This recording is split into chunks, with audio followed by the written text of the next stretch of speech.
मोहब्बत के मझधार में फंसी दिल की कश्ती अक्सर हमें किनारे से बहुत दूर बहा देती है। इश्क की आंधी अक्सर हमें नजर ही नहीं आती और कभी कभी नजर आते हुए भी हम उसे अनदेखा कर देते हैं। लेकिन इस बेहोशी की धुन में भी हमारा दिमाग हमें एक सिग्नल भेजता है कि तुम भटक रहे हो, आगे खतरों का भंवर है, सतर्क रहो।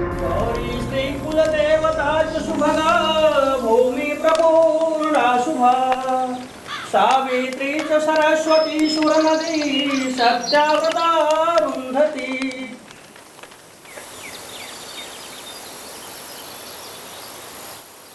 खुश हो?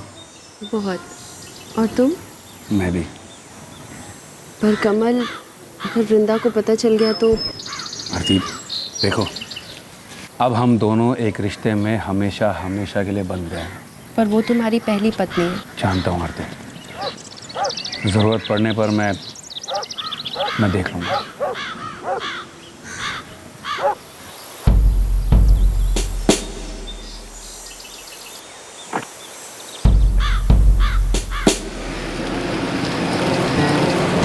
अक्सर सच बोलना तबाही मचाता है और सच ना बोलना एक टाइम बॉम्ब होता है जो कभी भी बेवक्त फट सकता है। सच एक गुमशुदा साए की तरह लौट ही आता है और हमारी रूह को दस्तक देकर कहता है कि काश तूने अतीत में थोड़ी और समझदारी से काम लिया होता।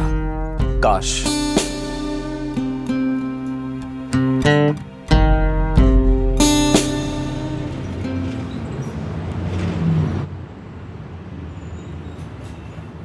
आज भी रात भर बाहर रहोगे?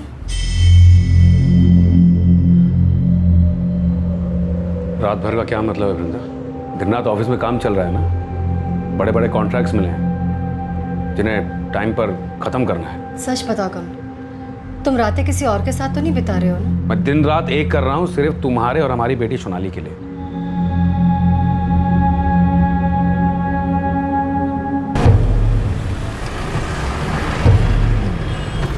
साहब, वो मैडम आपके बारे में कुछ पूछ रही थी। किस बारे में? यही कि आपका कुछ चल रहा है करके, कोई गर्लफ्रेंड वर्लफ्रेंड? तूने उन्हें कुछ बताया तो नहीं ना? नहीं साहब, कुछ बताया तो नहीं है, लेकिन साहब मेरे को लगता है ना कि आपको मैडम को बता देना चाहिए।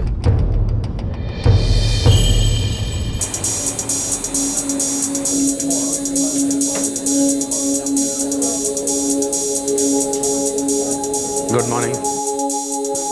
मॉर्निंग। बल्कि इस फॉल सीलिंग को एक पेस्टल शेड दे दो। सर लेकिन क्लाइंट के ओरिजिनल डिजाइन में ये नहीं था। डिजाइन कोई पत्थर की लकीर तो है नहीं ना, जो बदली नहीं जा सकती।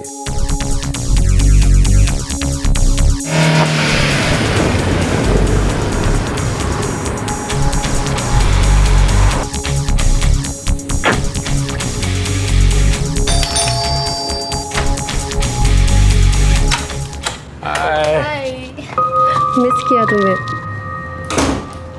कमल, तुम हमेशा के लिए आ जाओ ना यहाँ पर। आरती, तुम जानती हो मैं ऐसा नहीं कर सकता, फिर भी तुम पूछ रही हो। बेटी को छोड़कर आ जाऊं? ठीक है, मत आओ। नाराज क्यों होती हो? बात को समझो ना। अच्छा, आज के लिए तो रुक जाओ। मैं रात को यहाँ नहीं रुक सकता। वृंदा को भी शक होने लग गया। वृंदा, बेटी, काम और तुम? चिंता मत करो, मैं वहां और यहाँ के बीच में कुछ वर्कआउट कर लूंगा। Sir okay?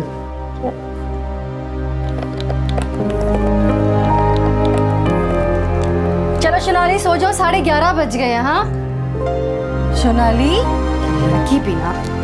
मम्मा 11:30 बज गए, चलो सो जाओ। कम ऑन मम्मा, only 10 minutes last game मम्मा, प्लीज मम्मा। Only 10 minutes। 15 minutes।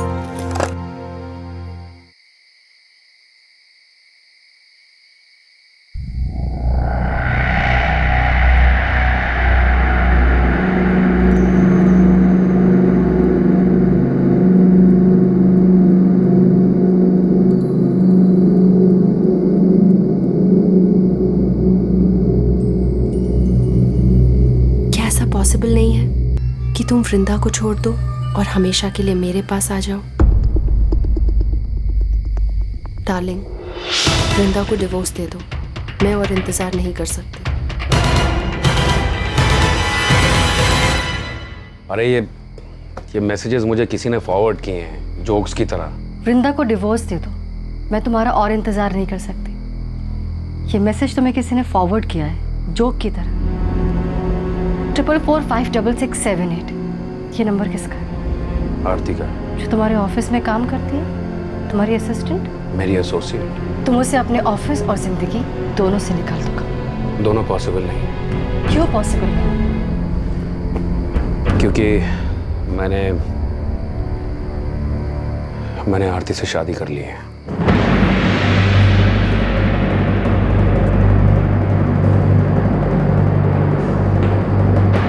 सोनाली के बारे में एक बार भी नहीं सोचा?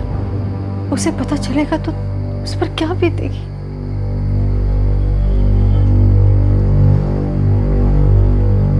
अगर तुम चाहो तो सोनाली को इसके बारे में कुछ पता नहीं चलेगा। और तुम 2 जिंदगियां जियो, 2 झूठ के साथ। सब कुछ पहले जैसा रहेगा। ये घर तुम्हारा और सोनाली का रहेगा, सेविंग्स भी तुम्हारी, सब कुछ तुम्हारा। सिर्फ तुम उसके? वृंदा, मैं उससे प्यार करता हूँ। प्यार तो कभी तुम मुझसे भी करते थे ना। प्यार का तुम्हारी जिंदगी में कोई मतलब नहीं रहा। वृंदा, हमारे बीच में अब पहले जैसा कुछ नहीं रहा है। देखो, मैं कोई कसर नहीं छोड़ूंगा। दोनों घरों को खुश रखूंगा। कहाँ रहती है वो तुम्हें कभी बॉदर नहीं करेगी, आई प्रॉमिस। मैं तुम्हें और सोनाली को कभी नहीं छोड़ूंगा। ये प्रॉमिस तो तुमने आरती से भी किया होगा।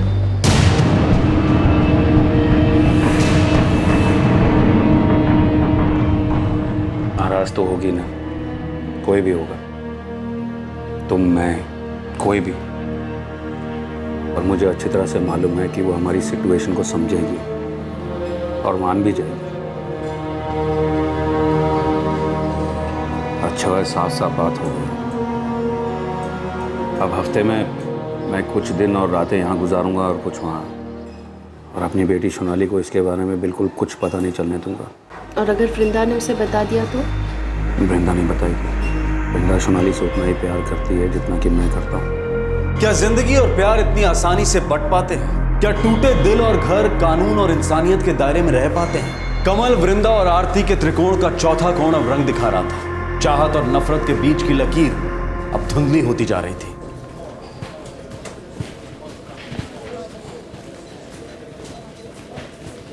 मैम, आप अंदर जा सकती हो।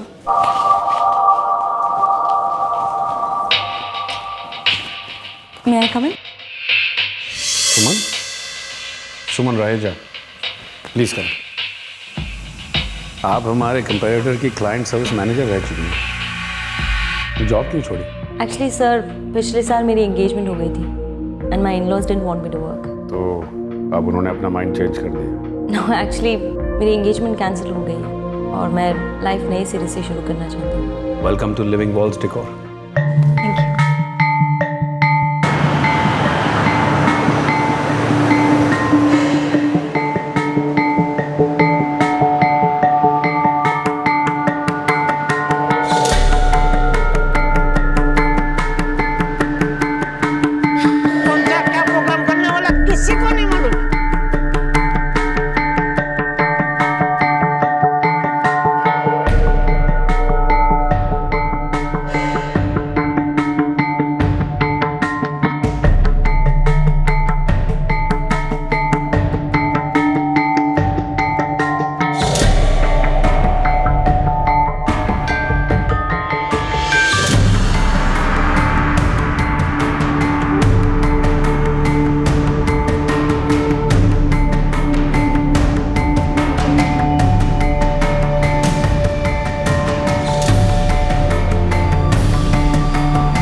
तो कहाँ ढूंढ रही हो फ्लैट?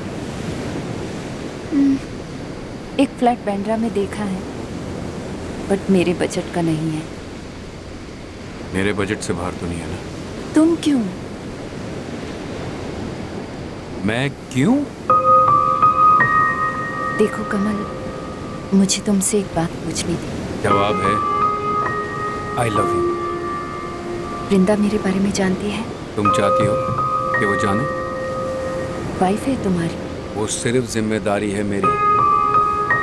और मैं? तुम मेरी जान हो।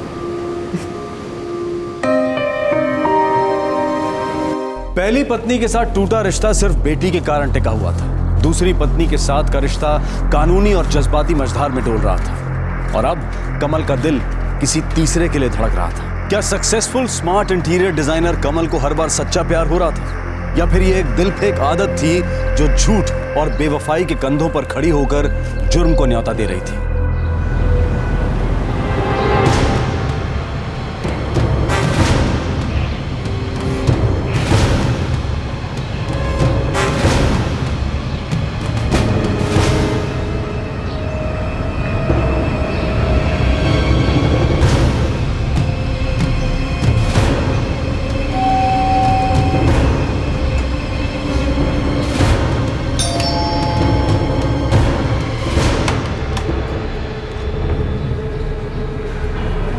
अरे प्रशांत, क्या हुआ? सब ठीक तो है ना? नमस्ते आपी। हाँ सब ठीक है, बस पास से निकल रहा था तो सोचा आपसे मिलता चलो। अच्छा। ये मेरा दोस्त है कपिल, इसकी यहीं पास में ड्यूटी लगी है। वैसे बिल्कुल करेक्ट टाइम पे आए हो, मैं लंच करने ही वाली थी। आ जाओ, तुम लोग भी कर लो।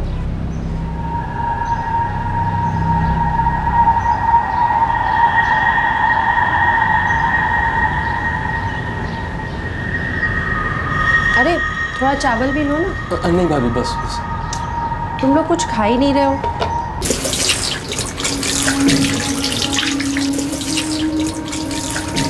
करें?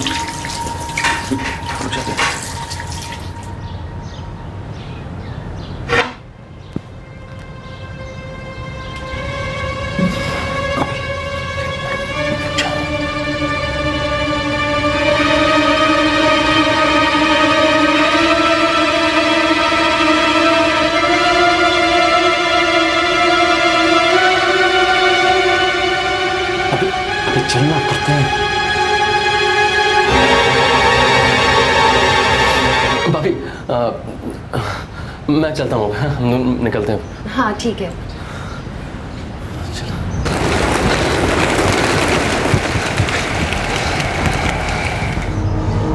तेरे को हो क्या गया? इतने दिन की प्लानिंग, इतनी मगजमारी और एकदम टाइम पे तेरी हवा फुल।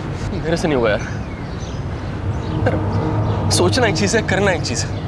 वो आरती भाभी, उसका चेहरा मेरे से नहीं होगा यार।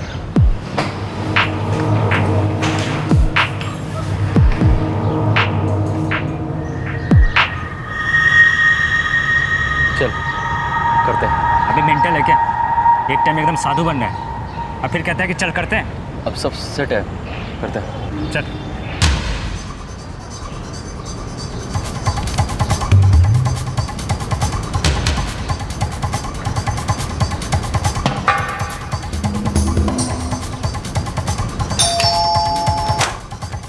अरे प्रशांत, क्या हुआ?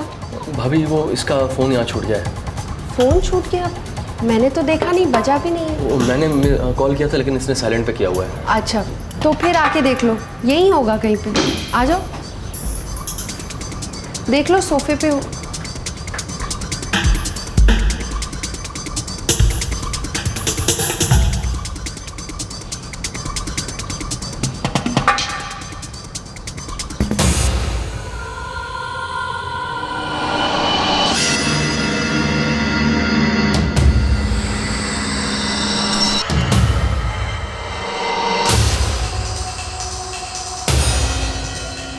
प्रशांत, क्या हुआ?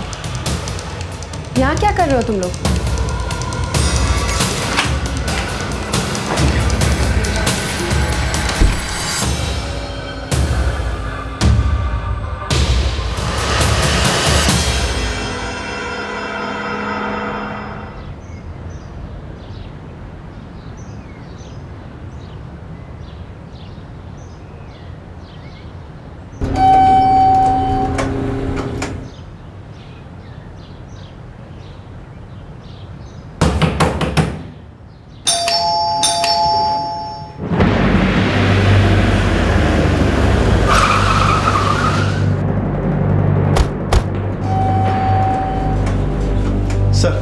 मैं आनंद कुलकर्णी, सोसाइटी का सेक्रेटरी। मैंने ही आपको फ़ोन किया था।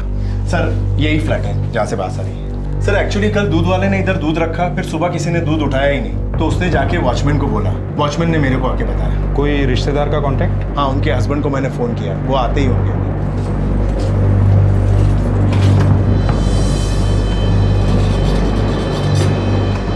खुल गया।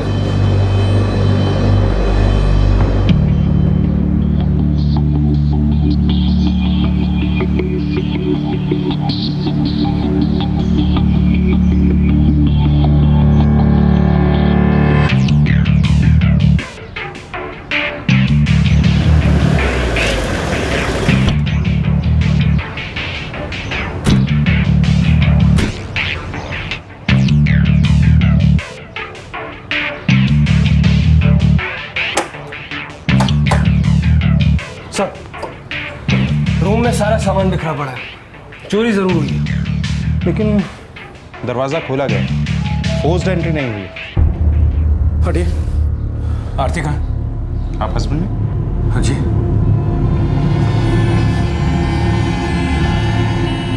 सर प्लीज लाठी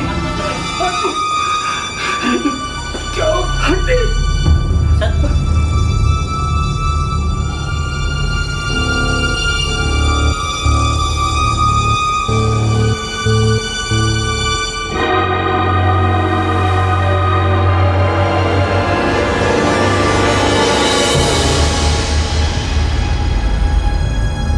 एंट्रीज के हिसाब से पिछले 3 दिन से यहाँ कोई नहीं आया। सर जी, कमल साहब सोम मंगल बुध 3 दिन यहाँ रहते हैं। इसके अलावा और कोई कभी यहाँ नहीं आता। सब लॉबी और गेट के रजिस्टर्स में कोई एंट्री नहीं है और घर में ज़बरदस्ती घुसने के कोई निशान भी नहीं। सर, वॉचमैन बता रहा था कि सोम मंगल बुध पति रहता था यहाँ, बाकी के दिन पत्नी अकेली रहती थी। बाकी के 4 दिन कहाँ रहती? ये दूसरी बीवी है, बाकी के 4 दिन ये पहली बीवी के साथ। मिसेस सावंत, 2 दिन से दूध के पैकेट बाहर ही पड़े। इसका तो ये मतलब हुआ कि 2 दिन से आपकी अपनी पत्नी आरती से फ़ोन पर भी बात नहीं हुई। नहीं हुई थी बात, काम में था, टाइम ही नहीं मिला। आज फ़ोन करने वाला था कि ये खबर आ गई। देखिए, हमें लगता है कि मर्डर के साथ साथ चोरी भी हुई। क्या आप बता पाएंगे क्या क्या चोरी हुआ? तो उसे गहने खरीदने का बहुत शौक था, ढेर सारे गहने थे उसके पास। उसने वो लॉकर में बंद रख दिए, लेकिन अब ये लॉकर तो खाली।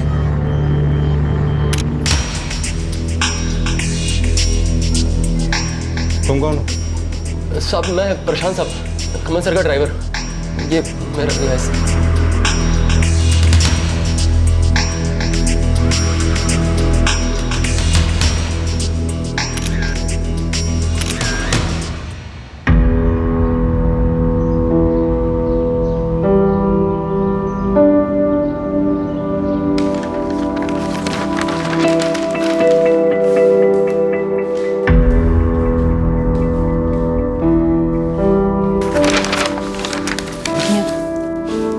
बल्कि ये आरती कौन थी? तुम्हारे आने से पहले कमल सर की एसोसिएट डिजाइनर थी। सर की वाइफ भी थी। वाइफ? फिर वृंदा? वृंदा मैम कमल सर की पहली वाइफ है और आरती उनकी सेकंड वाइफ थी।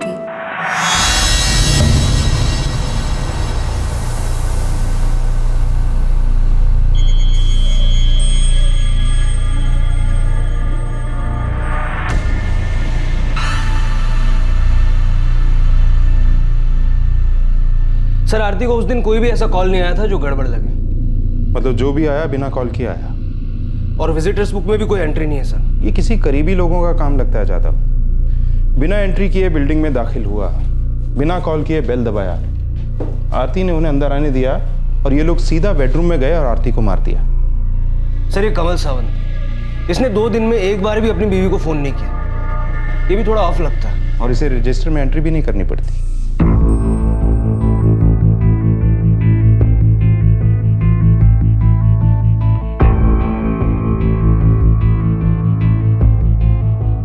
आरती और वृंदा एक दूसरे के बारे में जानते थे? दोनों एक दूसरे से मिले थे? नहीं। ये दूसरी शादी आप पर भारी तो नहीं पड़ रही थी मिस्टर सावंत? बिल्कुल नहीं। आरती और मैं एक दूसरे से बहुत खुश थे। हाँ, पर आरती खुश थे। वृंदा जी ने सब कुछ मैच्योरली अपना लिया था, फिर इस कहानी में नाखुश बन गए। ऐसा थोड़ी होता है सब खुश हो और मर्डर हो जाए। चोरी भी तो हुई थी। चोरी शायद भरोसे की हुई थी मिस्टर साहब। आप कहना क्या चाहते हैं इनसे? आपके घर के नौकरों से हमने पूछताछ की, घर की चाबियां किसी के पास है? हाँ, नहीं है। तो जो भी हत्यारा है आपकी बीवी का, वो कोई ऐसा आदमी है जिसे रजिस्टर में साइन करने की ज़रूरत नहीं पड़ी, ताला खोलने की ज़रूरत नहीं पड़ी, और उसकी इतनी हिम्मत थी कि वो आरती जी के बेडरूम तक गया। यानी कि ये कत्ल किसी ऐसे आदमी ने किया या करवाया है जो आरती जी के बेहद करीब था। जैसे क्या बकवास कर रहे हैं आप इंस्पेक्टर साहब? आपने आरती जी का कत्ल करवाया या खुद किया है मिस्टर सावंत? मैं आरती से प्यार करता था, मैंने उससे शादी की थी, पत्नी थी वो मेरी। दूसरी पत्नी थी? हाँ, तो क्या हुआ अगर वो मेरी दूसरी पत्नी थी तो? दूसरी बार प्यार नहीं होता है? शादियां नहीं होती? जरूर होती हैं, लेकिन कत्ल सिर्फ एक बार होता है, और यकीन कीजिए हमेशा पकड़ा जाता है। हाँ सर, आरती हमारे यहाँ काम करती थी, लेकिन कमल सर और आरती का फिर कब शुरू हुआ, कब उन दोनों की शादी हो गई, हमें पता ही नहीं चला। उनकी पहली बीवी वृंदा, वो भी यहीं काम करती थी पहले? नहीं सर। उन्होंने करवाया होगा ये मर्डर? ये सब मुझे कैसे पता होगा?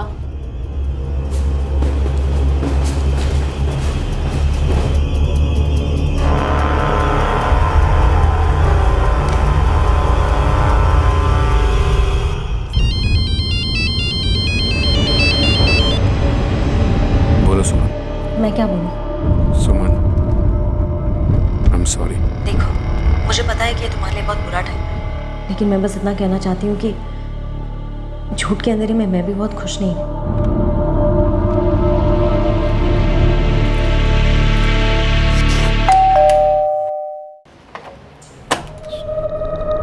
वृंदा सावंत? जी, मैं आरती से कभी नहीं मिली। आपको आरती पर ज्यादा गुस्सा था या अपने पति कमल पर? खोट मेरे पति में थी, पर मैं उसके बारे में कुछ नहीं कर सकती थी। पति का कुछ नहीं कर सकती थी, और आरती का? जलन बड़ा खतरनाक जहर होता है। जी, मैं आरती से नहीं जलती। हाँ, पर उन औरतों से जरूर जलती थी जो ऐसे पति को छोड़ने की हिम्मत रखते हैं। वो हिम्मत मुझ में नहीं थी। बढ़ती बच्ची है घर में, जिसे एक स्टैंडर्ड की ज़िंदगी जीने की आदत है। मेरा अपना कोई करियर नहीं है, माँ बाप का दिया कुछ भी नहीं है। क्या कमाती और क्या घर चलाती। छोड़ना चाहते हुए भी मैं अपने पति को छोड़ नहीं पाई, और इतनी हिम्मत भी नहीं जुटा पाई कि मैं खुद की जान लूं। इसलिए तुमने आरती को मार दिया? जी, मैं आपसे पहले भी कह चुकी हूँ कि मैं आरती से आज तक नहीं मिली। मुझे सिर्फ इतना पता है कि मेरा घर और मेरा दिल दोनों मेरे पति ने तोड़ा है। आरती की जगह कोई और लड़की भी हो सकती थी, पर मेरे पति तो वही रहते हैं ना।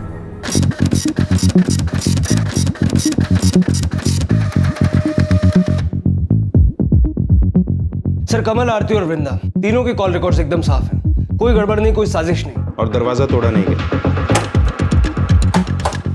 बिल्डिंग के रजिस्टर में कोई एंट्री नहीं, फिर कोई अंदर घुसा कैसे? मर्डर किया कैसे? उस दिन कमल की फोन लोकेशन क्या है? मैंने चेक किया सर, क्लीन है। पर एक बात है सर। क्या? कमल, आरती और वृंदा, इन तीनों ने इन 3 दिनों में एक नंबर से कई बार बात की। किसका नंबर है? प्रशांत, कमल सावंत का खास आदमी और ड्राइवर। मैंने उसकी हिस्ट्री निकाली सर, कई सालों से कमल सावंत के लिए काम कर रहा है। फिर तो उसे कमल सावंत की रंगीन हिस्ट्री काफी अच्छी तरह से पता है।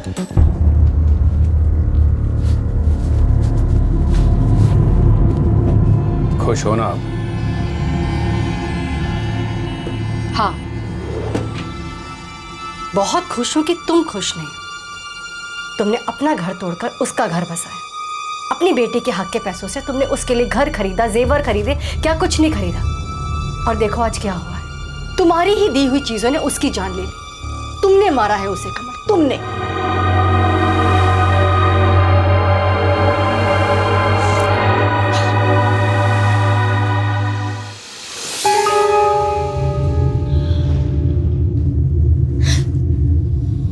मम्मा, हाँ बेटा, मुझे सब पता चल गया। क्या पता चल गया आपको? पेपर में आया था कि पापा की दूसरी शादी हुई, उनकी दूसरी वाइफ का मर्डर हुआ। साहब, वो पुलिस वाले मेरे को बुला रहे साहब। कुछ बताया उन्होंने क्यों बुलाया? नहीं साहब, कुछ बताया तो नहीं है।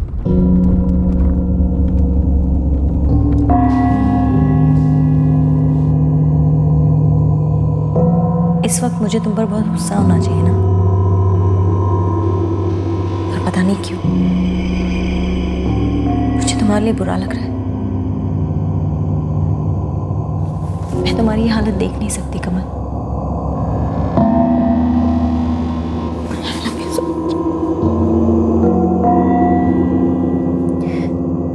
हाँ साहब, मैं तो कमल सर के और वृंदा भाभी के एकदम घर के जैसा हूँ। आरती से भी करीबी रिश्ता था। हाँ साहब, वो भी बहुत अच्छी थी। देखो प्रशांत, तुमने इन दोनों रिश्तों को करीब से देखा है। तुम जानते हो कि ये क्यों बने, तुम ये भी जानते हो कि ये क्यों टूटे। हमसे कुछ भी छुपाने की कोशिश मत करो, क्योंकि हम खाल उठा कर ढूंढते हैं। साहब, मुझे तो सिर्फ उतना ही पता होता था जितना कमल सर बोलते थे, या जितना सुन लेता या देख लेता। कभी आरती के घर जाना हुआ होगा? हाँ सर। कभी अकेले भी गए हो? कमल ने किसी काम से भेजा होगा? हाँ साहब, कमल सर भेजते रहते हैं इधर उधर। 15 मार्च के दोपहर को गए थे ना आरती के फ्लैट? क्या साहब? नहीं, मैं नहीं गया था। तुम्हें किसी ने बताया नहीं कि ये फ़ोन रिकॉर्ड झूठ नहीं बोलते? मुझे पता है कि 15 मार्च की दोपहर को तू आरती के फ्लैट पर गया था। और एक बात बोलता हूँ, तू अकेला नहीं गया था, तेरे साथ कोई और भी था। देख, अब जो भी है साफ साफ सुर में गा दे, वरना रुला रुला के उल्टी करवाऊंगा। हाँ साहब, मैंने आरती भाभी को मार डाला। ये तो मुझे पता है तूने मारा है। मारना चाहता था तू? नहीं साहब, मैं मारना नहीं चाहता था। मेरे से नहीं हुआ यार। सोचना एक चीज़ है, करना एक चीज़ है। बहुत डर गया था साहब, मुझे पता था मैं जो कर रहा हूँ गलत कर रहा हूँ। फिर भी मार डाला? लालच में अंधा हुआ था साहब, कुछ नहीं दिख रहा था, सिर्फ पैसे चाहिए थे। अबे ओ प्रशांत, तुझे पता है क्या बोल रहा है तू? एक बार उसके कहने देखेगा ना, तेरा भी दिमाग घूम जाएगा। किसी का फुलटू करने का मतलब खाने का काम नहीं है बे। एक तो अंदर घुसेंगे कैसे, फिर बाहर कैसे निकलेंगे? अपने ऊपर कभी कोई शक नहीं होगा। मैं आरती भाभी के घर ऐसे आता जाता हूँ जैसे अपने कमल सर। सिर्फ गहनों के लिए आरती का कत्ल किया? हाँ साहब। प्रशांत, क्या हुआ?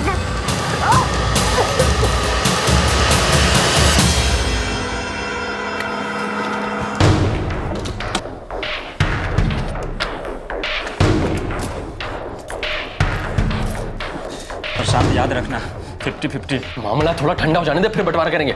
चल। कहने कहाँ है? और ये कपिल कहाँ मिलेगा? ज्ञानी रिश्तेदार के घर पे छुपा है।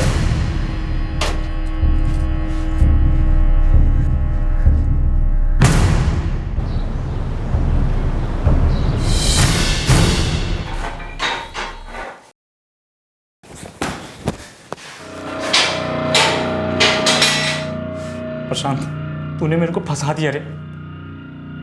तेरा चोरी करने का इरादा कभी था ही नहीं सालिया। तेरे को सिर्फ उस औरत का मर्डर करने का था, सच है ना? अरे अब तो बता दे, किसके कहने पे ये सब किया तूने? अभी सॉरी बोल ना।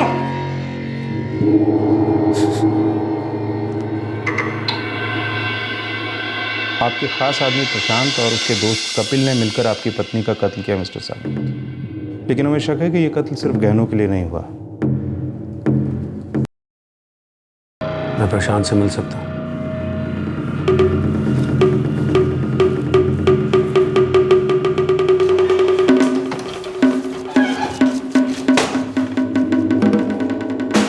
सर, 15 मार्च को लंच टाइम में प्रशांत आरती के घर पर था। अरे थोड़ा चावल भी लो ना। नहीं भाभी, बस। और उसका कहना है कि उसकी मर्डर करने की हिम्मत नहीं हो रही थी, इसलिए वो एक बार घर से बाहर गया, फिर बीच रास्ते से वापस आया और काम तमाम कर दिया। बीच रास्ते में ऐसा भी क्या याद आ गया उसे, या फिर किसी ने कुछ कहा उसको? सर, दरअसल 2:15 बजे उसे एक फोन आया।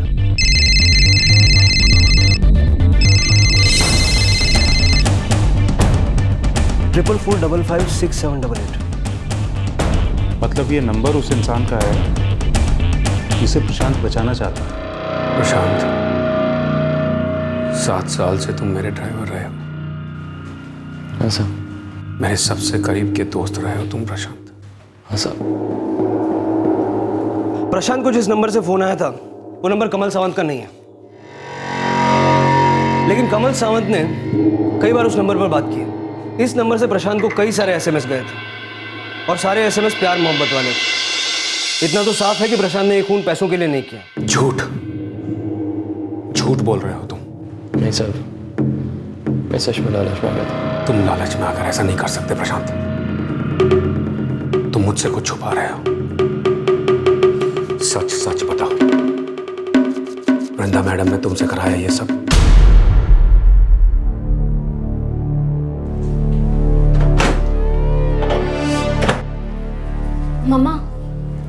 हाँ बेटा। मम्मा, मैं हमेशा आपके साथ रहूंगी, चाहे जो भी हो जाए।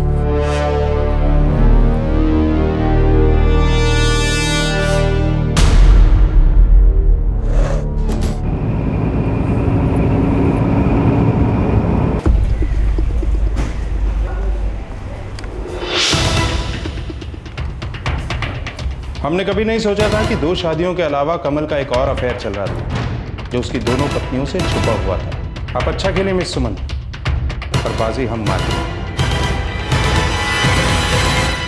सुमन? लेकिन मैंने तो सुमन को आरती के बारे में कभी कुछ बताया ही नहीं, एक वर्ड नहीं बोला है उसे। चोरी छुपे अफेयर्स पे अफेयर करने का कॉपीराइट सिर्फ आपके पास नहीं है, आपकी नाक के नीचे कई और अफेयर चल रहे हैं सर जी। प्रशांत ने आरती का कत्ल सुमन के कहने पर किया। ऐसा नहीं होगा यार।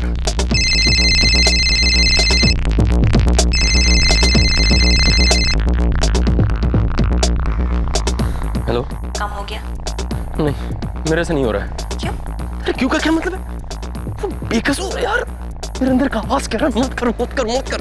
ठीक है, मत कर, और इसके बाद तू भी मत मिल मुझे। सुमन कुछ और सोचते हैं ना। प्रशांत, इतना सोचने के बाद हमने ये फैसला लिया था, हमारे लिए, एक दूसरे के लिए। एक्चुअली ना, तुम्हें वो बात है ही नहीं। मैं तुम्हें ना एक बुरा सपना समझकर भूल जाऊंगी। बाय। नहीं नहीं नहीं, सुमन सुमन सुमन सुमन, देख रख मत। मैं करता हूँ। Good boy. और काम हो जाने के बाद फोन करना मुझे। हाँ। और सुनो, आई लव यू।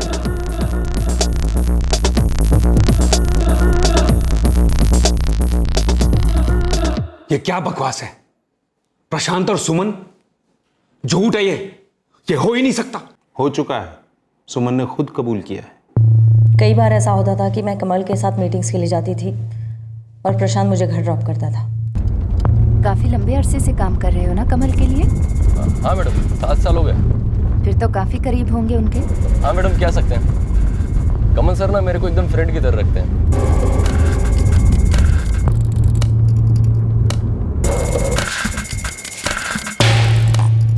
प्रशांत, मैं यहाँ से चली जाऊंगी। मेरा काम है आपको दरवाजे तक छोड़ना, नहीं तो मेरे को रात भर नींद नहीं आएगी।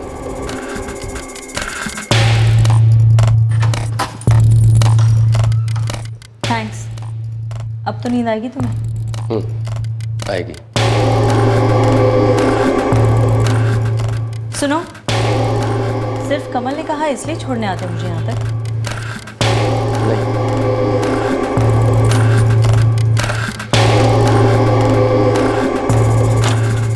सुनो, चाय पीकर जाओ।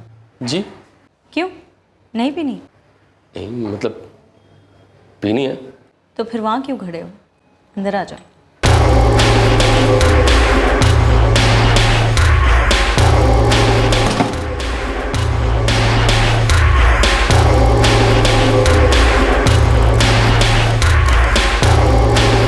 सुनो, मत जाओ। प्रशांत के साथ अफेयर चल रहा था वो हम समझे, पर आरती को क्यों मार डाला? कमल ने मुझे सिर्फ वृंदा के बारे में बताया था, आरती के बारे में तो मुझे पता ही नहीं था। आरती? हाँ, आरती। कमल सर ने बताया नहीं तुमको आरती भाभी के बारे में? नहीं, मुझे तो बस इतना पता था कि उसकी पत्नी का नाम वृंदा है। वो तो उनकी पहली बीवी है ना। यू मीन कमल ने आरती से भी शादी की है? हाँ, कमल सर आरती भाभी से बहुत प्यार करते हैं, जैसे मैं तुमसे।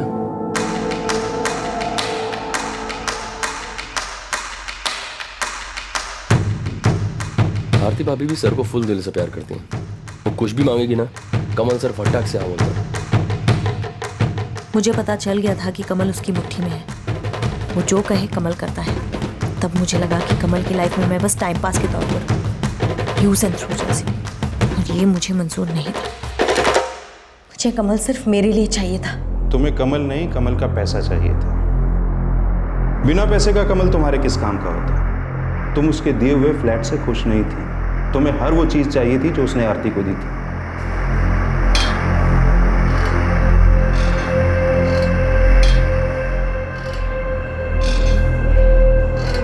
मेरे को ना तुमको आरती भाभी के बारे में बोलने का ही नहीं था।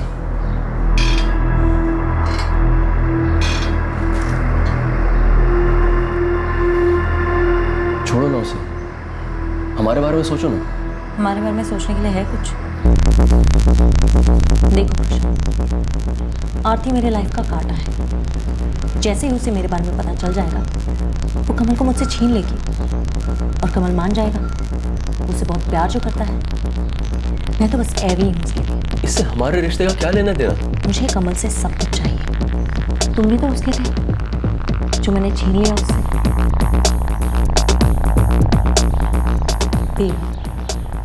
प्यार से ना दिल भरता है, पेट नहीं।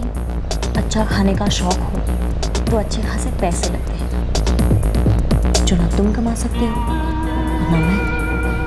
कमल सर कभी नहीं छोड़ेंगे आरती भाभी को, और तुम्हारे लिए तो बिल्कुल। लेकिन आरती भाभी तो कमल को छोड़ सकती है ना, हमेशा के लिए। क्या तुम क्या कह रही हो सुमन? मुझे चाहते हो? हाँ? मेरे लिए मर सकते हो? हाँ। चेहरा तो देखो, चिल। मरने के लिए नहीं कह रही। तो फिर? मरने से मारना आसान है ना?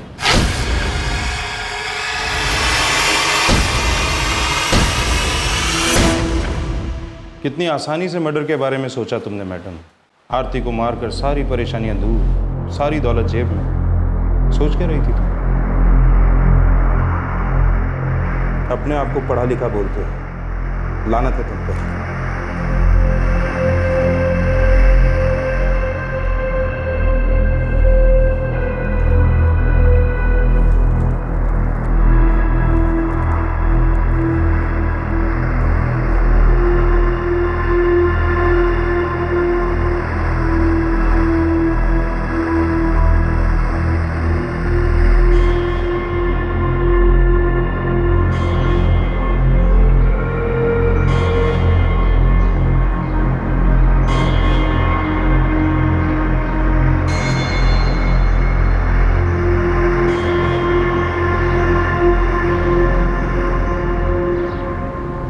काश प्रशांत ने अपने जमीर की आवाज सुनी होती। काश वो आरती के फ्लैट पर वापस ना आया होता सुमन के प्लान को अंजाम देने के लिए। काश सुमन के खतरनाक इरादों को समझते ही प्रशांत ने अपने आप को उससे दूर कर लिया होता। कीमती अफेयर्स, पर कौन से अफेयर ने सबसे बड़ी कीमत चुकाई? प्रशांत और सुमन के अफेयर ने, या कमल और सुमन के अफेयर ने, या फिर कमल और आरती के रिश्ते ने? हम सबको इसके बारे में सोचने की जरूरत है कि जो जज्बात इंसान को जलन की आग में तड़पाता है वो जो भी है, प्यार तो नहीं। प्रशांत, सुमन और कपिल फिलहाल जुडिशियल कस्टडी में हैं। उन पर मर्डर, चोरी और क्रिमिनल कॉन्स्पिरेसी के चार्जेस लगे हैं। हमारे आज के एपिसोड की दूसरी कहानी। सीमा, सीमा, क्या हुआ? वो कहीं बॉक्स नहीं मिल रहा है। आपने यहाँ रखा था? हाँ, यहीं रखा था मैंने। उस वाले कपबोर्ड में चेक किया? लास्ट कब चेक किया था आपने? याद नहीं, शायद जब बॉक्स लाया था तभी। यार, जब भी मैं कोई चीज यहाँ पे रखता हूँ पता नहीं गायब कैसे हो जाती है। अरे ऐसे चिल्लाने से चीजें क्या मिल जाएगी? एक तो ऐसे खुले में चीजें छोड़ देते हो और ऊपर से इतने टाइम से चेक भी नहीं किया आपने। तुम वहाँ पे क्या ढूंढ रही हो? मैंने इस वाले ड्रॉअर में रखा था। अरे भूल से कहीं और रख दिया होगा आपने। पक्का नहीं रखा था, पता नहीं चीजें कैसे गायब हो जाती है। एक मिनट, ये बक्सा कभी मैंने क्यों नहीं देखा? आप घर लाए तो थे ना? वैसे ही मेरा दिमाग बहुत खराब है। आपने ना ये ड्रॉवर खुला छोड़ दिया होगा और भाई या किसी और ने निकाल लिया होगा। निकाल लिया होगा मतलब चुरा लिया होगा। और क्या?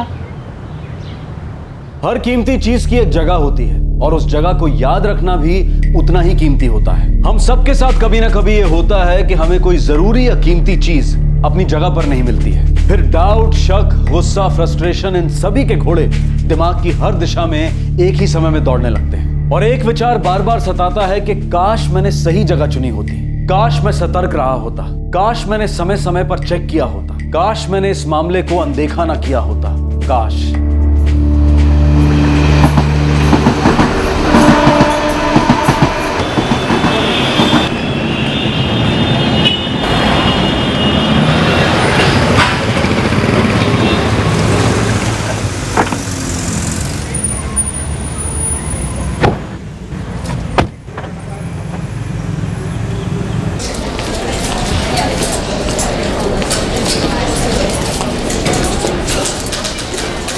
कैसे हैं योगेश जी? हाँ बढ़िया बढ़िया। लंबे अरसे बाद? हाँ थोड़ा काम में फंसा रहता हूँ। और मार्केट की क्या हाल है? सच बोलो तो थोड़ा ठंडा है विनायक भाई। ये गेटवे पे अटैक के बाद में आपके बिजनेस पे थोड़ा असर तो पड़ा होगा ना? थोड़ा नहीं, काफ़ी असर पड़ा है विनायक जी, और सुधरने में टाइम भी लगेगा।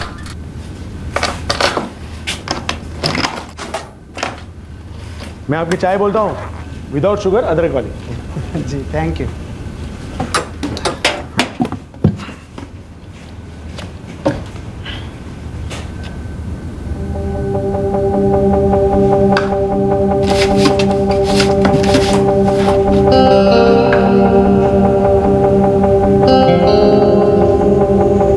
गायब?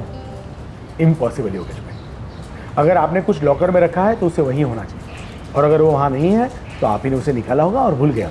विनायक जी मैं एक डायमंड मर्चेंट हूँ, ऐसा कैसे हो सकता है कि मैं 8 लाख के हीरे अपने लॉकर से निकालूं और भूल जाऊं? योगेश जी, हमारा ये एक रेप्यूटेड बैंक है, यहाँ पे लॉकर खोलने का और बंद करने का एक प्रॉपर सिस्टम है। ये हो ही नहीं सकता कि कोई और आपका लॉकर खोले और उसमें से कुछ निकाल ले। That's impossible.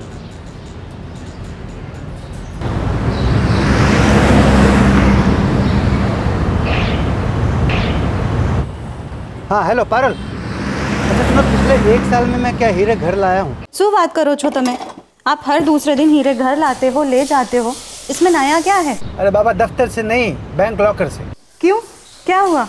अरे लॉकर से गायब है पारुल। 1 साल पहले रखे थे, 8 लाख के हीरे थे, आज देखता हूँ तो है नहीं लॉकर में। या आपने डाले ही नहीं होंगे, या डाल के निकाल लिए होंगे, भूल गए होंगे आप। हाँ, बैंक मैनेजर भी यही कह रहा था। आपकी भूलने की बीमारी बहुत महंगी पड़ेगी हमें जी।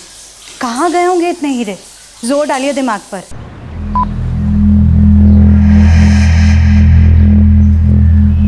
डायमंड मर्चेंट योगेश सांघवी को याद नहीं आ रहा था कि उन्होंने लॉकर से हीरे कब निकाले थे और वो कहां रखे थे। बैंक का मैनेजर पूरे दावे के साथ कह रहा था कि खुद योगेश के अलावा बैंक के लॉकर को कोई छू भी नहीं सकता। दरअसल ये सन 2008 का किस्सा था।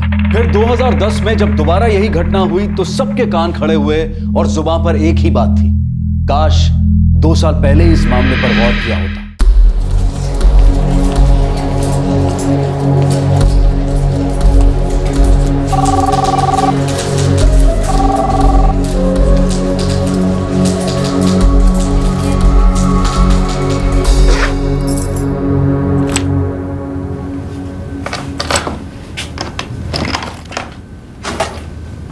Thank you.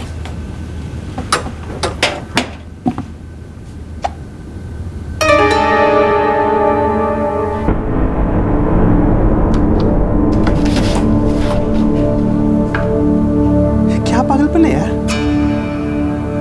अब नहीं छोड़ूंगा मैं। अरे विनायक जी, पिछली बार मैं मानता हूँ, चलो डाउट था, दिमाग में नहीं रहा क्योंकि 1 साल से मैंने लॉकर को छुआ नहीं था, पर इस बार मुझे सब याद है।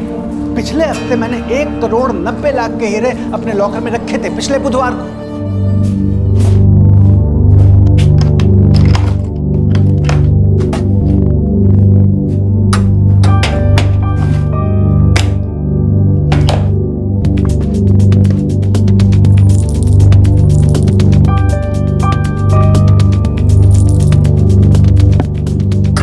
विनायक जी, किसी ने मेरा लॉकर खोला है, जरूर खोला है, पक्की बात है ये। मैं भी हैरान हूँ क्योंकि 3 दिन पहले केतन भाई बारोट ने भी आपके जैसी एक शिकायत दी थी।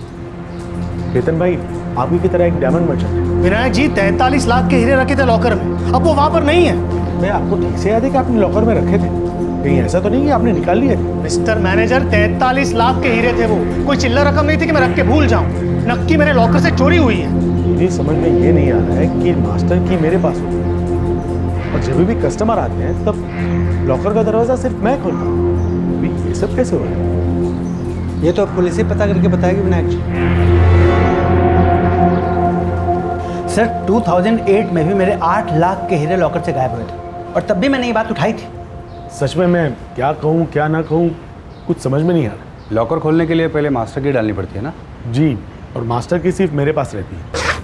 ये मास्टर की जो सिर्फ मेरे पास होती है, और इसके साथ कस्टमर्स अपने लॉकर्स की प्राइवेट कीज यूज करके अपने लॉकर्स खोलते हैं। योगेश भाई, आप अपना लॉकर खोलिए।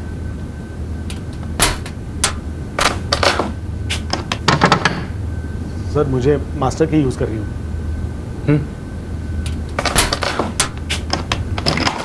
देखिए सर, अब खुल गया। सर किसी भी लॉकर को खोलने के लिए कस्टमर की और मास्टर की दोनों को एक साथ यूज़ करना पड़ता है, उसके बगैर लॉकर खुल ही नहीं सकता। और इसलिए केतन भाई और योगेश भाई के लॉकर्स और किसी ने खोले हो ये पॉसिबल ही नहीं है। आप योगेश भाई और केतन भाई, आप डायमंड मर्चेंट्स हो? जी। दूसरे डायमंड मर्चेंट्स हैं जिनके हीरे आपके लॉकर्स में हो? हाँ, करीब 50 डायमंड मर्चेंट्स हैं जिनके लॉकर्स हैं यहाँ पे। उन्हें फ़ोन कीजिए और कहिए कि जल्द से जल्द आकर अपने अपने लॉकर्स चेक कर लें। जहाँ ये 2 के साथ हो सकता है वहाँ 20 के साथ भी हो सकता है।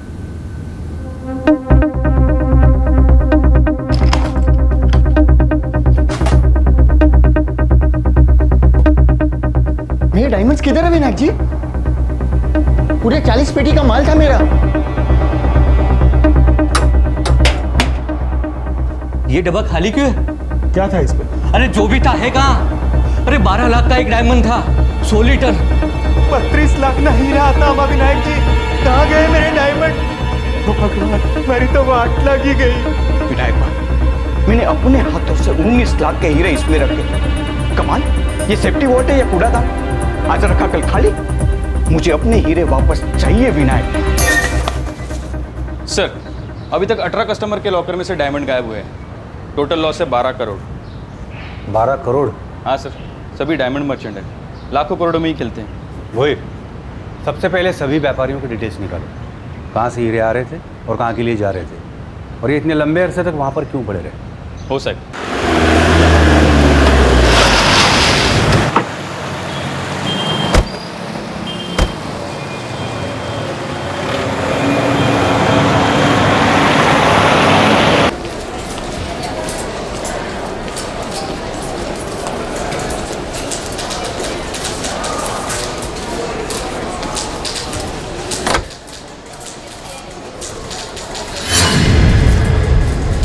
मैं पिछले 15 साल से इस ब्रांच को संभाल रहा हूँ सर, ऐसी अजीब सिचुएशन मैंने आज तक नहीं देखी। 12 करोड़ की हीरे चोरी हुए हैं मैनेजर साहब। ये अजीब सिचुएशन नहीं है, इमरजेंसी सिचुएशन है। बिल्कुल, और सबसे ज़्यादा शॉक मैं ही हूँ। होना भी चाहिए, क्योंकि मास्टर चाबी तो आप ही के पास होती है। आप कहना क्या चाहते हैं? इस सब में मैं शामिल हूँ? आपके और आपके बैंक एम्प्लॉयज़ के अलावा लॉकर रूम में कोई और जा ही नहीं सकता। बैंक का हर एक एम्प्लॉई हीरो की तरह तराशा हुआ है सर, हर एक का रिकॉर्ड साफ है। हम हीरे और जौहरी दोनों को दोबारा से तराशेंगे मैनेजर साहब, वो भी हमारे अपने तरीके से। मुझे हर एक एम्प्लॉय की रिकॉर्ड फाइल चाहिए, और सबसे ऊपर होगी फाइल आपकी।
लॉकर्स को बाकायदा उनकी करेक्ट चाबियों से खोला गया है। पर कैसे? जी सर, मैं मेरी ओर से फुल कोऑपरेशन दे रहा हूँ पुलिस को। जी वही तो सर, मुझे तो विश्वास ही नहीं हो रहा कि ये सब मेरी ब्रांच में कैसे हो गया। Right sir, yes sir, I will get it, yes okay.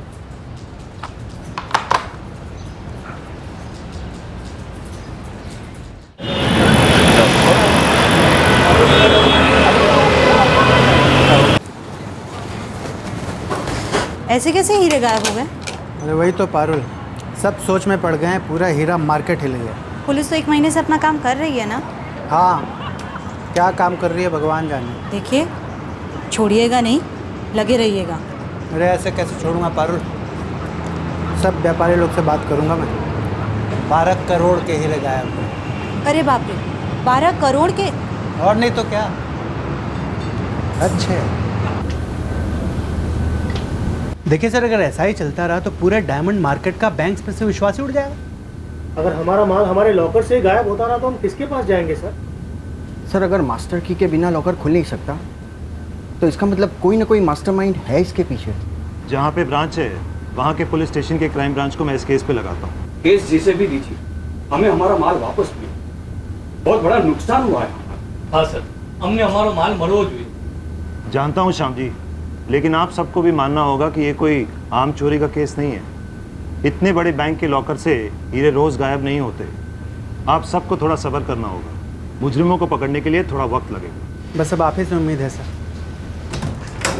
Sir, local police ने इस केस में अभी तक जो भी तहकीकात की है उसके सारे पेपर सी है। तानाजी, नितिन और जगत को भी इस केस पे ले लो और इंस्पेक्टर वाडेकर के साथ एक मीटिंग फिक्स कर दो। पता चले जांच में वो लोग कहाँ तक पहुंचे थे और कहाँ के रुके थे, और रुके तो क्यों रुके थे। Yes sir. ब्रांच के सभी एम्प्लॉय, यहाँ तक कि मैनेजर विनायक भी, सबके रिकॉर्ड स्कैन किए, लेकिन कहीं भी कोई भी गड़बड़ी नहीं मिली। मतलब ये किसी बाहर वाले का काम है, लेकिन इस बाहर वाले को सिर्फ मास्टर की ज़रूरत नहीं पड़ेगी, बल्कि उस हर लॉकर की चाबी की ज़रूरत पड़ेगी, क्योंकि हर लॉकर की एक अलग चाबी होती है जो सिर्फ कस्टमर के पास होती है। पर ऐसा कैसे हो सकता है? मैं लॉजिक नहीं बना। तो आपका अनुमान है कि बैंक के अंदर से कोई गड़बड़ नहीं है? लगता तो कुछ ऐसा ही है।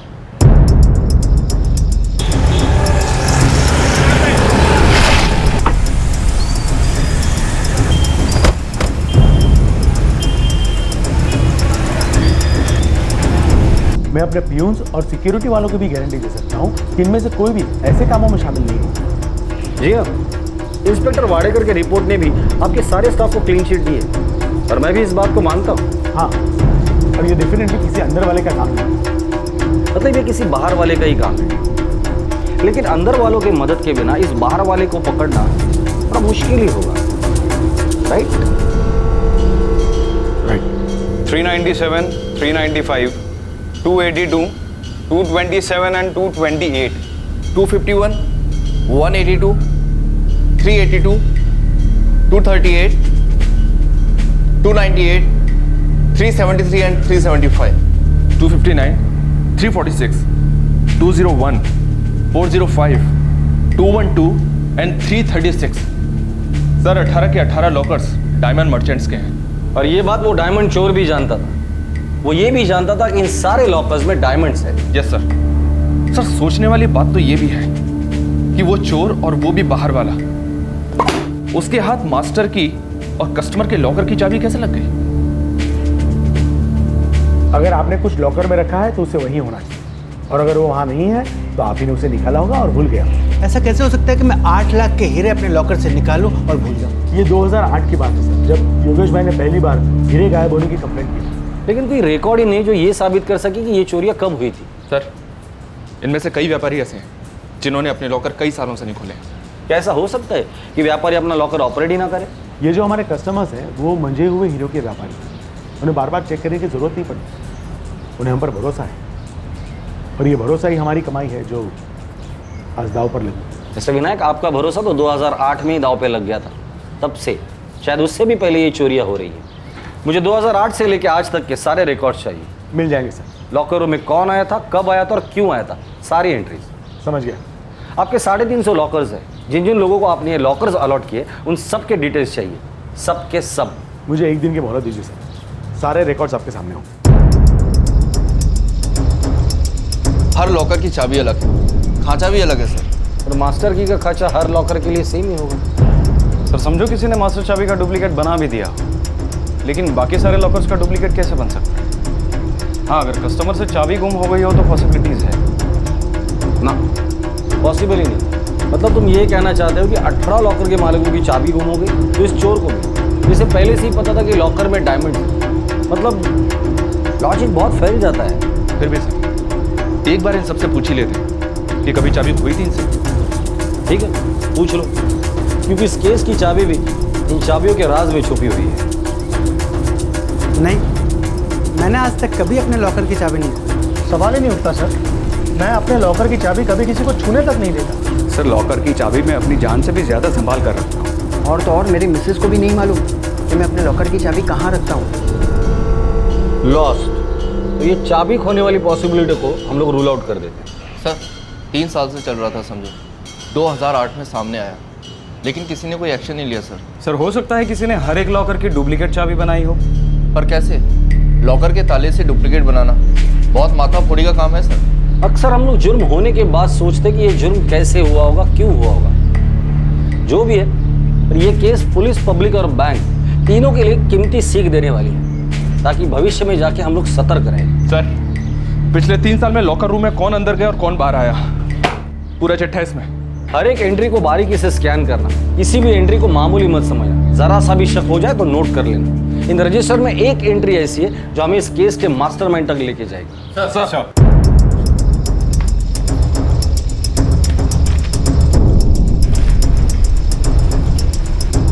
सर यहाँ 307 में मुझे कुछ गड़बड़ लग रही है। 307 में तो मेरे पास भी 2 एंट्रीज है।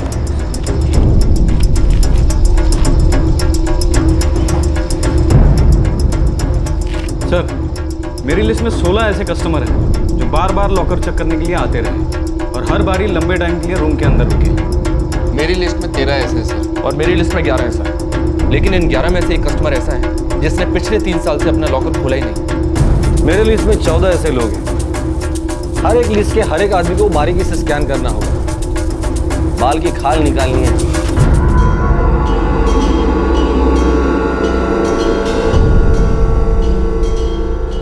सर ये जो 20 नामों की लिस्ट आपने मुझे भेजी है, उसमें से ये जो 17 लोग हैं उन्हें मैं पर्सनली जानता हूँ। क्या ये सभी के सभी डायमंड मर्चेंट्स हैं? हाँ, टॉप के डायमंड मर्चेंट। और बाकी के 3? बाकी के 3 में रंजीत आचार्य, दामोदर काकड़े और आदिल हुसैन। इसमें से रंजीत और दामोदर को मैं पहचानता हूँ।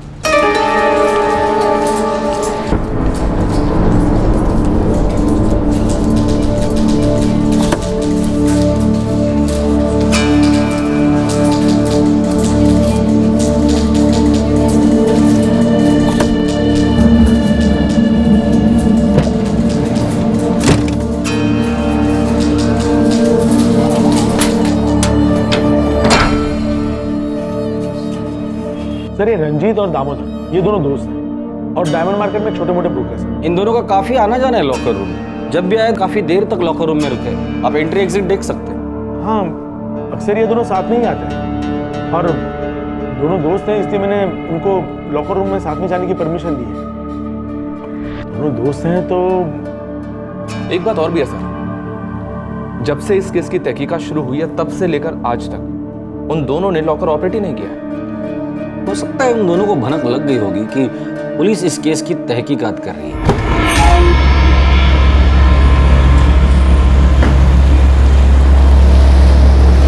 और ये तीसरा आदिल हुसैन, 3 साल हो गए लॉकर लेकर, लेकिन एक बार भी विजिट नहीं। मुझे चेक करना पड़ेगा। विनायक जी, मुझे रंजीत और दामोदर, इन दोनों के सारे अकाउंट और ट्रांजैक्शन के डिटेल्स चाहिए। जो भी जानकारी आप दे सकते हैं वो सभी मुझे चाहिए। मिल जाएगी। और ये आदिल हुसैन, उसके भी सारे डिटेल्स चाहिए। जी। ताना जी, डायमंड मार्केट में चुपचाप से पता करो ये रंजीत और दामोदर काम क्या करते हैं और कब से करते हैं। जो भी जानकारी मिले सब निकालो। सर।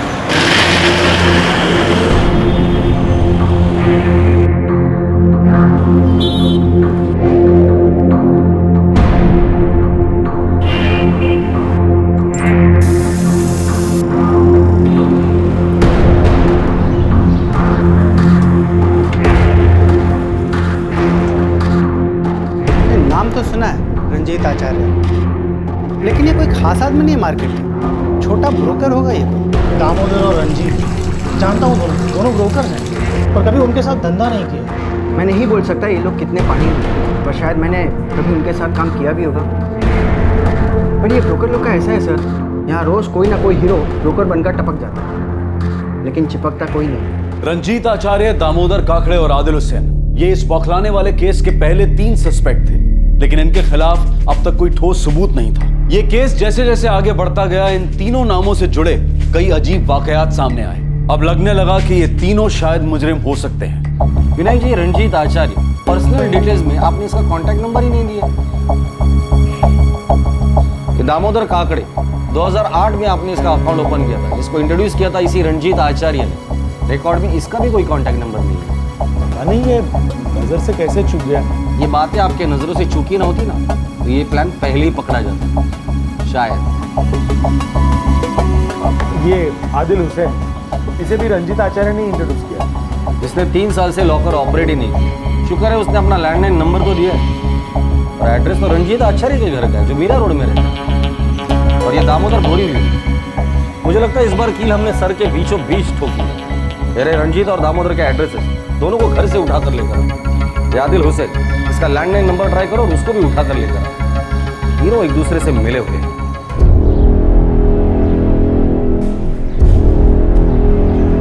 ये टेलीफोन नंबर अस्थायी रूप से बंद है।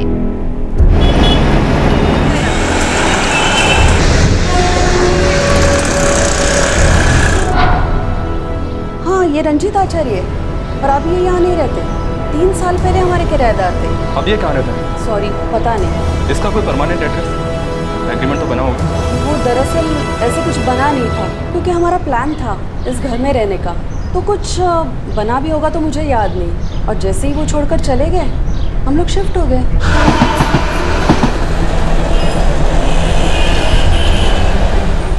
मैं इनको नहीं जानता। ये दामोदर काकड़े काकड़े हो या कोई और, उसने यहीं का एड्रेस दिया है। एड्रेस शायद गलत भी हो सकता है और आदमी भी गलत हो सकता है। वैसे इस आदमी को यहाँ आसपास देखा है कभी?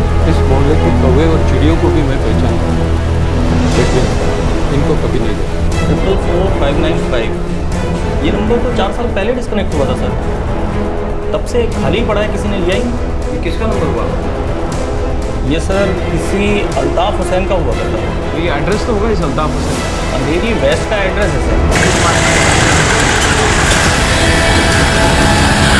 ये तो आदिल है।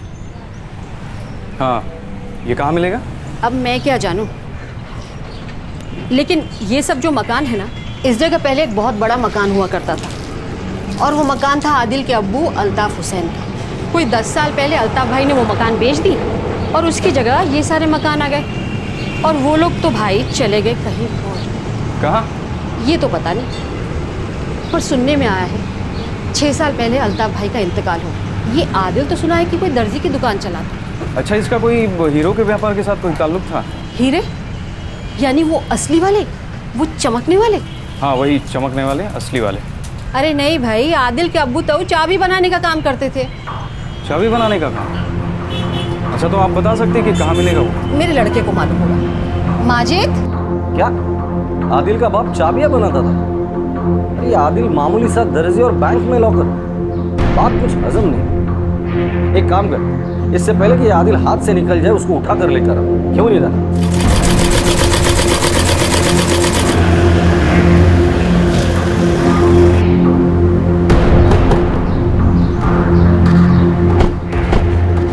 आदिल हुसैन जी, कौन हो तुम?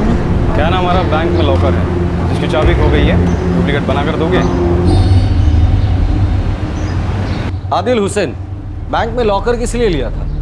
सब अब्बा कुछ पुश्तैनी जेवरात छोड़ गए थे। तुम्हारे अब्बा तो चाबियां बना देते, ये हुनर तुमने भी सीखा होगा। नहीं सर, मैं उस लाइन में कभी नहीं गया। तुम किस लाइन में गए, किस लाइन से उतरे, बहुत जल्द पता चल जाएगा। मैं कुछ समझा नहीं साहब। रंजीत आचार्य और दामोदर काकड़े, इन दोनों की लॉकर की चाबी बनाने में तुमने मदद की थी, हाँ या ना? देखो आदिल, जुबान पे लगा हुआ ताला बिना चाबी के खोलना जानते हैं, और उसके बाद ना उस जुबान की गारंटी रहती है ना उस इंसान की, अचानक से लड़खड़ा जाती है हमेशा की। आखिरी बार पूछ रहा हूं मैं, रंजीत और दामोदर इस वक्त कहाँ हैं?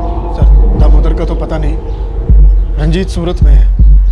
मेरे पास नंबर है उसका। तुम उन दोनों के साथ लॉकर से हीरे चुराने में शामिल थे?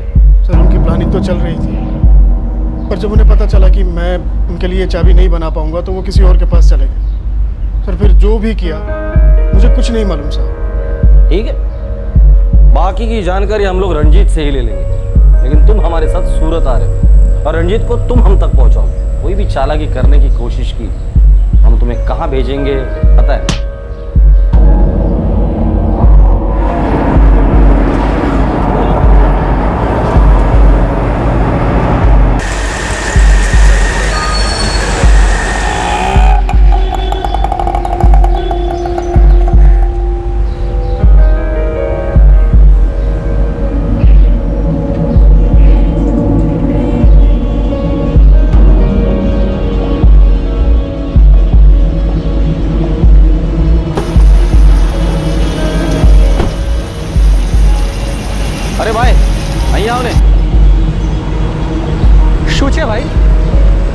मुंबई से है। हाँ तो मुंबई पुलिस क्राइम ब्रांच। साहब मैंने कुछ नहीं किया, मैं तो अपने काम पे जा रहा हूँ। पता है, एक काम हमारा भी कर दो। क्या काम साहब? एक आदमी को फोन लगाने, भाई का नाम है रंजीत आचार्य, फोन लगा। क्या बोलूँ साहब मैं? पता था पेंशन नहीं लेवानो भाई, पेंशन देवानो। रंजीत તમારો ફોન છે।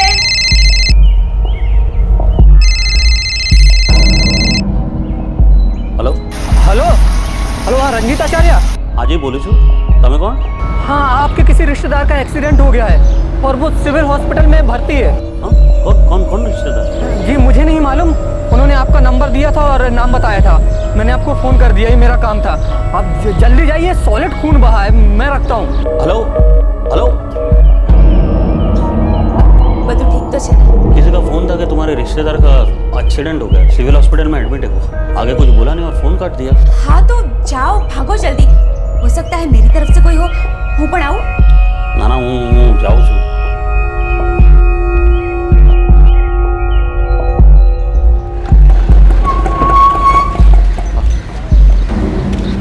રંજીત ભાઈ, પેશન્ટ અહીંયા છે। તમે કોણ? હા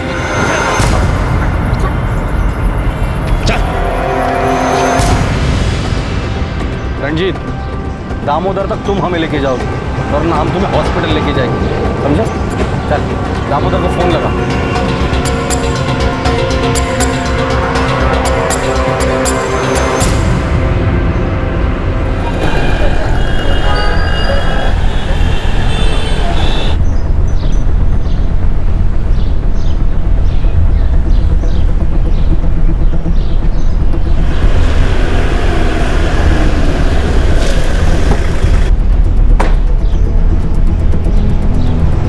दामोदर, कौन हो तुम? चल, रंजीत बुला रहा है।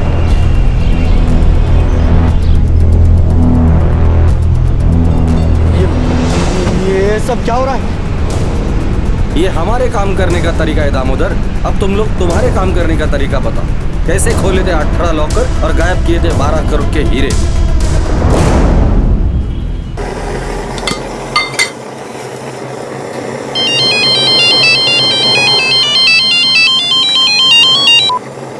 हाँ सलाम दामोदर भाई, बोलो। हाँ हेलो बशीर, लिंक रोड पे टर्निंग पे आ जाना। सब खैरियत तो है? हाँ हाँ सब खैरियत है। क्या है, दोस्त की गाड़ी खराब हो गई है, चाबी गटर में गिर गई है, आके देख लेते तो अच्छा होता। सेंट्रल लॉकिंग है ना। अच्छा ठीक है, एक 10-15 मिनट में आता हूँ मैं वहाँ पे। हाँ हाँ, मैं लिंक रोड के टर्निंग पे खड़ा हूँ।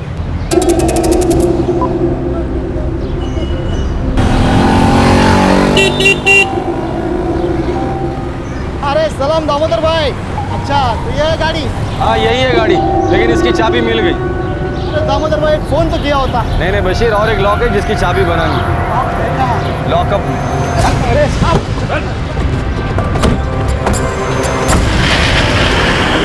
क्या बात है, पर ये सब किया कैसे उन्होंने?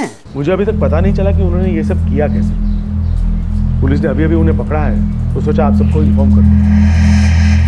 अफसोस है कि ये सब मेरी ब्रांच में हुआ। अरे नहीं विनायक जी, मैं समझ सकता हूँ, बस अब तो यही उम्मीद करते हैं कि ये चोरी किए हुए डायमंड्स जल्द से जल्द वापस मिल जाएं सबको। हाँ बस यही उम्मीद है।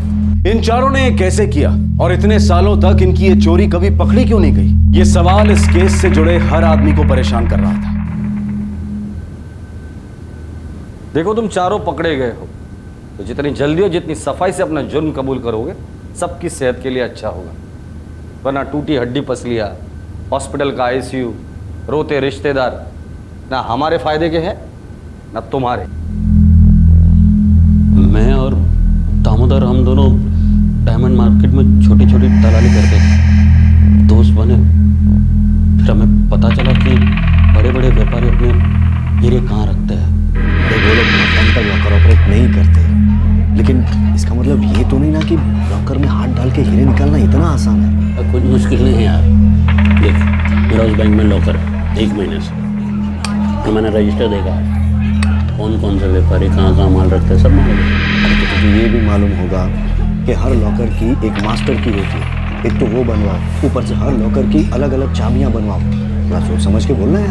सब सोच समझ के ही बोल रहा हूँ। देख, मेरा लॉकर ऊपर की तरफ, पहुँचने के लिए सीढ़ी यूज़ करेंगे, हाँ लेकिन मास्टर की तो मैनेजर की मुट्ठी में होती है। तो क्या हुआ, मैनेजर अपनी मुट्ठी में ना पटा के रखा है मैंने उसको। देख, अपने को एक फर्स्ट क्लास चाबी बनाने वाला एक चाबी बनाने वाला है मेरे ध्यान में, बहुत अच्छा कारीगर है। देख, वो करेक्ट निकला ना तो अपन एकदम एक लंबा हाथ मारेंगे। सबसे पहले मैंने दामोदर का अकाउंट खुलवाया और फिर लॉकर। दामोदर आदिल के बाप अल्ताफ हुसैन को जानता था, जो एकदम टॉप का कारीगर चाबी था। और दामोदर भाई, मेरे अब्बा चाबी की लाइन में थे। मैं चाबी की लाइन में नहीं हूँ, मैं टेलर की लाइन में। हाँ लेकिन तुम्हें चाबी बनाना आता तो होगा ना? हाँ, तो ट्राई मार सकता हूँ। ओ भाई, ओ ट्राई बाय नहीं मारना, अंदर घुसना पड़े। क्या हज़ारों लाखों का मामला नहीं, करोड़ों की बात है, हीरो का मामला। क्या भाई आदिल ना, समझ में आया ना?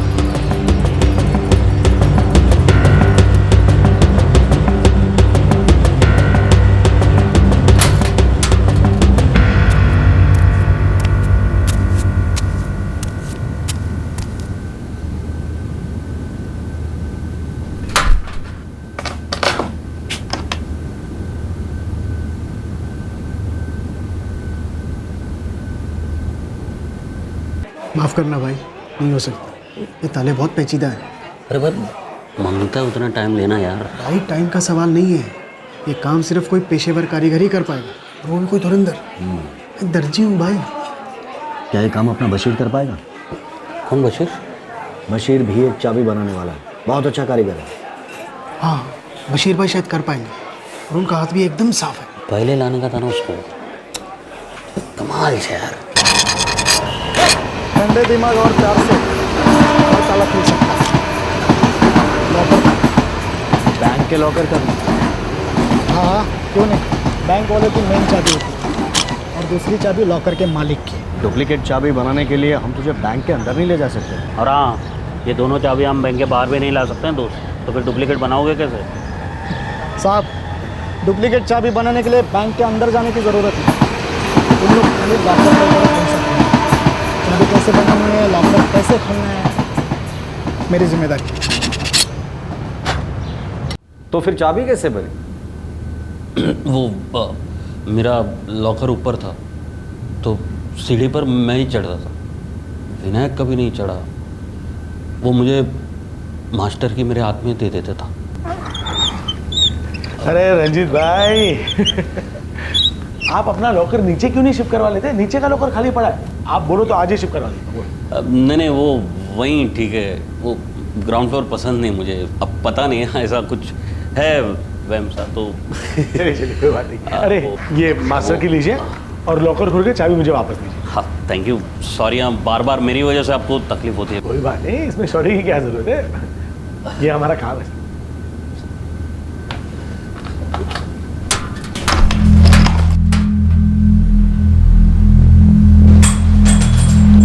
क्या हुआ? अब वो सर, सॉरी, चाबी गिर गई। चाबी? हाँ, पता नहीं कहाँ गिरी, वो शायद उधर कहीं पे। कहाँ की चाबी? वो वहाँ पे। हाँ ये लीजिए। अब सॉरी विनायक जी, मेरी वजह से आपको तकलीफ हो रही है। अरे आप बार बार सॉरी मत कहिए रंजीत जी, ये तो हमारा काम है कस्टमर की सेवा करना। खुल गया? हाँ जी, थैंक यू।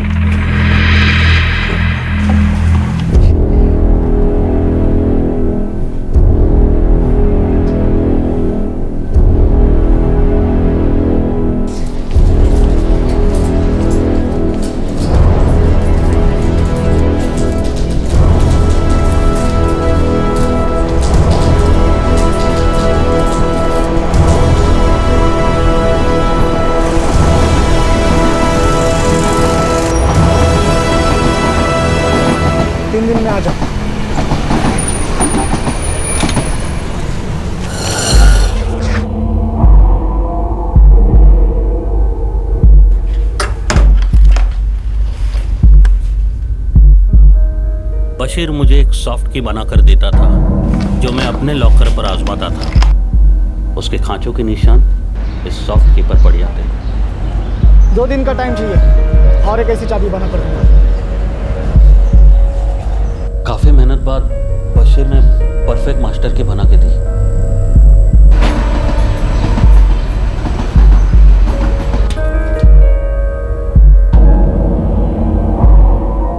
अब मैंने मास्टर की मेरे अपने लॉकर पर फिर से ट्राई की। मैंने अपना लॉकर बंद किया और फिर डुप्लीकेट मास्टर की से दोबारा लॉकर खोला।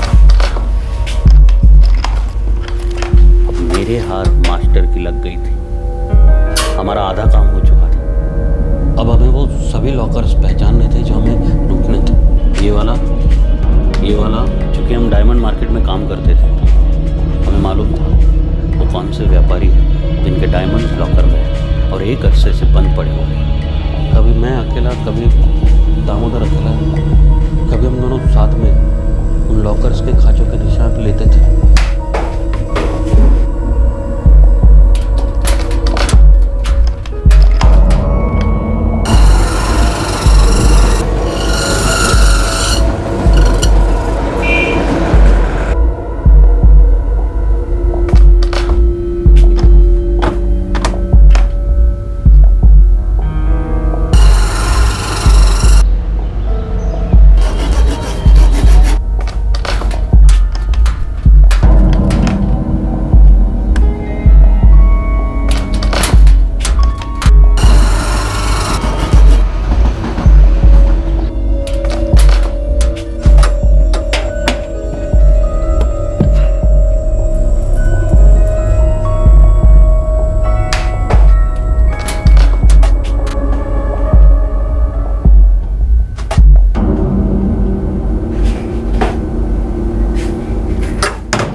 इन सभी के स्टेटमेंट ले लेना।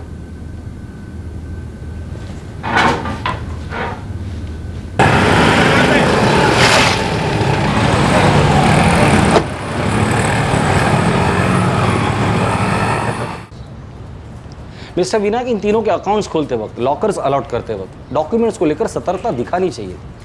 आदिल हुसैन का तो बैकग्राउंड ही चेक नहीं किया था आपने।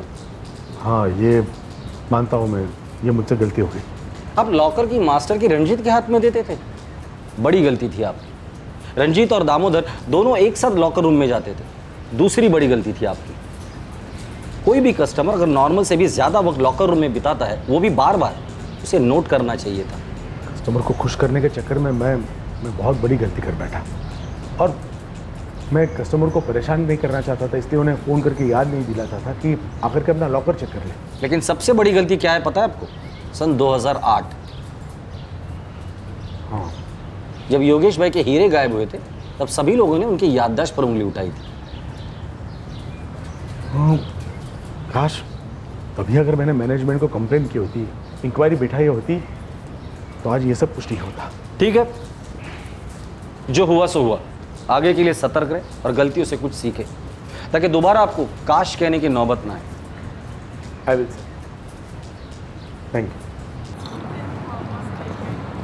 अब आगे से बहुत चौकन्ना रहना पड़ेगा, लॉकर को बार बार चेक करना पड़ेगा। उन्होंने इसी बात का फ़ायदा उठाया, हम लोग सालों तक लॉकर चेक ही नहीं करते। पर जो कुछ उन्होंने चुराया वो हमें वापस मिलेगा भी या नहीं?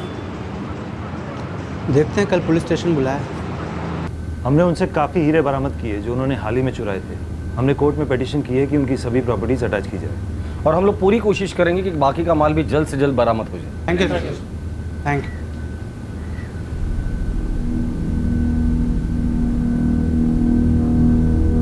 जब तक चुराए हुए हीरे बरामद नहीं होते, तब तक चारों आरोपियों को पुलिस कस्टडी में भेज दिया गया है।